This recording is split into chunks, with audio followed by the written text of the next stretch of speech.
Okay, isang napakagandang araw mga kamanibela. So nandito tayo sa open canal, sa may Daang Hari Extension, So update natin kung ano na yung progress sa ginagawa ditong Talax, So ayan, papaliparan natin ng drone.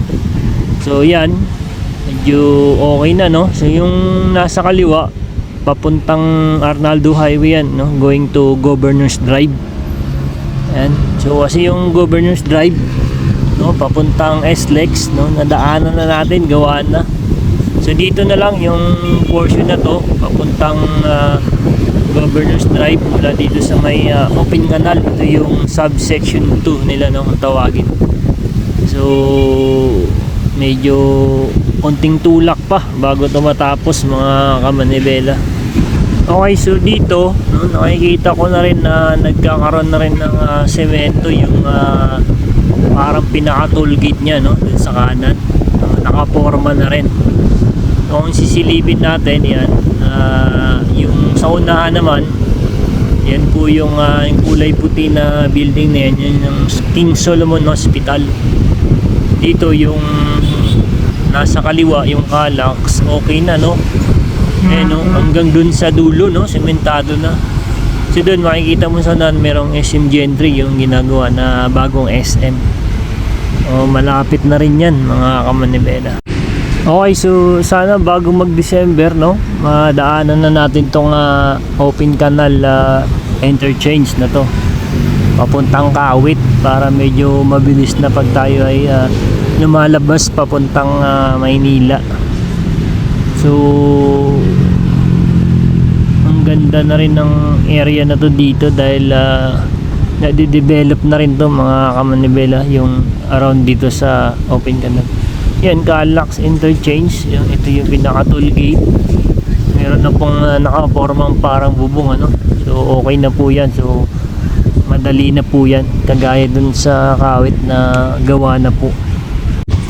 Dito sa area ng open canal, napapansin ko medyo natatagalan sila dito mga kamanibela, Ayan, yung pinaka ikutan halos hindi pa rin na sisemento lahat, Ayan, pagdating naman dun sa unahan, may nakikita na rin akong sementado na. Dun yun sa may papuntang Navarro going to Lancaster, hanggang dumating ng SLEX.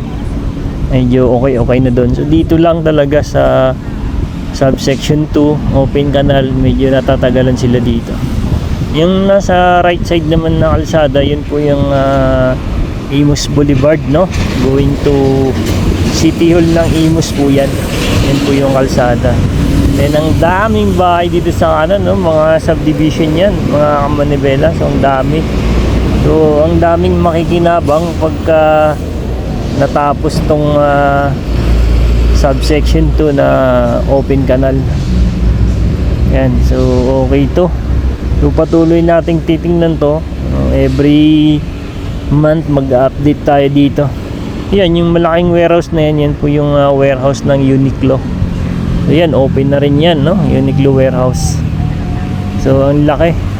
Tapos magkatabi pa ng SM Gentry, So ang ganda. Malaking tulong to dito sa mga tao na nandito sa paligid. Yan, so yung papuntang kaliwa, yung sub natin papuntang kaliwa naman, yan naman po yung open canal road going to naman po yan, going to Malagasang, Malagasang flyover going to district.